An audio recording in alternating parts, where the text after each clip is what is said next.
Hi friends, இன்றைக்கி நம்ம சூப்பராக ஒரு ஈவினிங் ஸ்நாக்ஸ் பிடி கொழுக்கட்டை எப்படி செய்யலான்னு பார்க்கலாம். ரொம்பவே ஈஸி, ஹெல்த்தியும் கூட. கண்டிப்பாக ட்ரை பண்ணி பாருங்கள். இப்போது இதுக்கு தேவையான பொருள் என்னென்ன அப்படின்னு பார்க்கலாம். இதுக்கு ஒரு சின்ன கப் அளவுக்கு சிகப்பரிசி புட்டு மாவு எடுத்து அதை நல்லா வறுத்துக்கோங்க. எண்ணெய், நெய் அதெல்லாம் எதுவுமே போட வேணாம், ட்ரையாகவே வறுத்துக்கோங்க.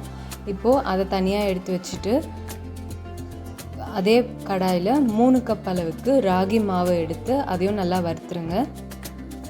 நம்ம வெறும் ராகி மாவில் செய்யும் போது அது ரொம்ப கருப்பாக ஹார்டாக இருக்கும். அதுக்கு தான் நம்ம சிகப்பரிசி புட்டு மாவு சேர்த்துருக்கோம். அப்படி இல்லைன்னா நீங்கள் சாதாரண பச்சரிசி மாவு கூட நீங்கள் சேர்த்துக்கலாம். இப்போது 2 மாவையும் ஒன்றா கலந்துட்டு இதுக்கு தேவையான அளவு உப்பு சேர்த்துக்கோங்க. உப்பு சேர்த்துட்டு இதை நல்லா மிக்ஸ் பண்ணிவிடுங்க. இப்போது இதுக்கு நம்ம தண்ணி அளந்து ஊற்றணும். 6 கப் அளவுக்கு தண்ணி ஊற்றிக்கலாம். 1 கப்புக்கு 1.5 கப் அளவு தண்ணின்ற மாதிரி 4 கப்பு ஊற்றிருக்கோம். 6 கப் தண்ணி ஊற்றிக்கலாம்.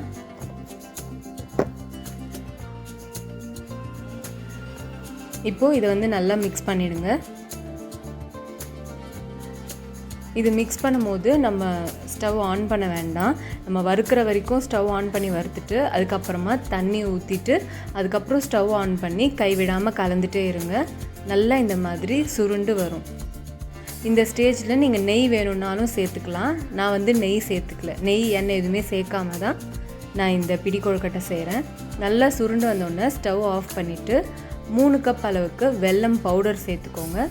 அது கூட ஒரு பாதி மூடிய அளவு தேங்காவை இந்த மாதிரி சின்ன சின்னதாக கட் பண்ணி சேர்த்துட்டு 2 ஏலக்காவை இடித்து இதில் சேர்த்து நல்லா மிக்ஸ் பண்ணிவிடுங்க. இந்த வெல்லத்தோட பச்சை வாசனைலாம் நம்ம வேக வைக்கும் போது போயிடும். அதனால் இப்போ பவுடராக இருக்கிறத அப்படியே போட்டுக்கலாம். நான் பேரி ஜாகரி பவுடர் தான் யூஸ் பண்ணுறேன். ஏன்னா அதில் கல், மண், தூசி எதுவுமே இருக்காது. நீங்கள் சப்போஸ் வெல்லத்தை கரைச்சி ஊற்ற போகிறீங்க அப்படின்னா கரைச்சி வடிகட்டி எடுத்துகிட்டு நம்ம தண்ணி ஊற்றணும்ல 6 கப்பு, அதை வெல்லம் தண்ணியாக ஊற்றி மிக்ஸ் பண்ணிக்கலாம். இப்போது இதை நல்லா அந்த வெல்லம் எல்லா மாவுலேயும் நல்லா சேர்கிற மாதிரி கலந்து விட்டுட்டு இதை மூடி வச்சிடலாம்.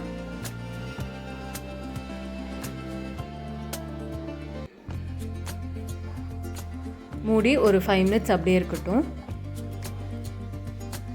அது 5 மினிட்ஸ் இருக்கிறதுக்குள்ளே நம்ம இட்லி பாத்திரத்தில் தண்ணி ஊற்றி ஆன் பண்ணி வச்சிடலாம். அது கொதிக்கட்டும்.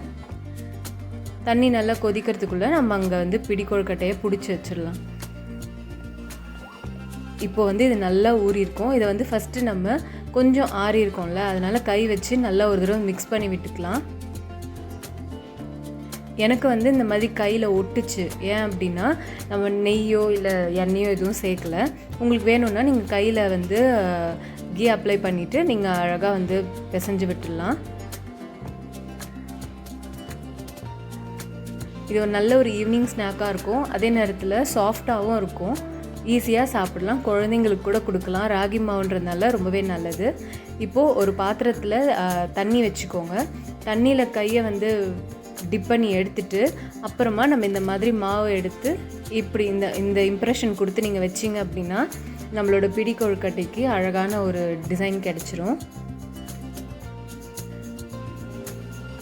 இந்த தண்ணி தொட்டுட்டு நம்ம பண்ணும் போது அந்த மாவு கையில் ஒட்டாது. அதே நேரத்தில் நம்ம எந்த டிசைன் வேணால் வைக்கலாம். நீங்கள் கொழுக்கட்டை அச்சு இருக்கும் பார்த்தீங்களா, அதில் கூட வச்சு நீங்கள் எடுத்துக்கலாம். மோதகம் மாதிரி ஷேப்பில் கிடைக்கும். இல்லை நம்ம கொழுக்கட்டைக்கு செய்வோம்ல, அந்த மாதிரியும் நம்ம செஞ்சுக்கலாம். இது பிடி கொழுக்கட்டை இருந்ததுனால நான் கையிலேயே பிடிச்சு வச்சுருக்கேன். இப்போது தண்ணி நல்லா கொதிக்குது. இப்போது இந்த இட்லி பாத்திரத்தில் அந்த பிடி கொழுக்கட்டை பிடிச்சி வச்சோம்ல, அது உள்ளே எடுத்து வச்சிடலாம். வச்சு மூடி வச்சுருங்க. மூடிட்டு கரெக்டாக ஒரு மீடியம் ஃப்ளேமில் ஒரு 7 மினிட்ஸ் இருக்கட்டும். இல்லைனா மேக்ஸிமம் ஒரு 10 மினிட்ஸ் கூட வச்சுக்கோங்க. நல்லா 10 மினிட்ஸ் ஆனோடனே ஆஃப் பண்ணிடலாம். இப்போ 10 மினிட்ஸ் ஆகிடுச்சு. நான் ஆஃப் பண்ணிவிட்டு எடுத்து வச்சுருக்கேன். நீங்கள் இது கூட முந்திரி கூட சேர்த்துக்கலாம், தேங்காய் கூட. அதுவும் நல்லா தான் இருக்கும். இப்போ பாருங்கள், ஓப்பன் பண்ணிவிட்டேன். நல்லா வெந்திருக்கு. நம்ம மாவு வறுக்கும் போதே பாதி வெந்துடும். இப்போ பிடிச்சி வச்சு நம்ம வேக வச்சதுனால கண்டிப்பாக மாவு வெந்துடும். இப்போ இது வெளியில் எடுத்து வச்சுட்டு ஒரு 5 மினிட்ஸ் ஃபேன் கடியில் வச்சுருங்க. நல்லா ஆறட்டும். நம்ம அப்படியே திறந்த உடனே கை வச்சோம் அப்படின்னா கையெல்லாம் ஒட்டும். அதனால் நல்லா ஆறுனதுக்கப்புறம் பாருங்கள் நல்லாவே வந்திருக்கு. அதே நேரத்தில் ஹார்டாக இருக்கணும்னு நினைக்காதீங்க, ரொம்பவே சாஃப்டாக இருக்கும். இப்போ நான் இதை ஒரு தட்டில் ட்ரான்ஸ்ஃபர் பண்ணிடுறேன். ஒரு ஹெல்த்தியான ஈவினிங் ஸ்நாக்ஸ் ரெடி ஆகிடுச்சு. ஸ்வீட் பிடிக்கிறவங்க கூட இதை செஞ்சு சாப்பிட்லாம். ஏன்னா வெல்லம் தான் சேர்த்துருக்கோம். இன்னொன்று ராகி மாவும் சிகப்பரிசி புட்டு மாவு தான் சேர்த்துருக்கோம். ஸோ டயட் இருக்கவங்க கூட இதை செஞ்சு சாப்பிட்லாம். பாருங்கள், நான் அதை எடுத்து நான் அதை உடச்சி காட்டுறேன். எவ்வளோ சாஃப்டாக அழகாக இருக்குது. கண்டிப்பாக நீங்கள் ட்ரை பண்ணி பார்த்துட்டு எப்படி இருந்ததுன்னு கமெண்ட்ஸில் சொல்லுங்கள். பிடிச்சிருந்ததுன்னா லைக் பண்ணுங்கள், சப்ஸ்கிரைப் பண்ணுங்கள்.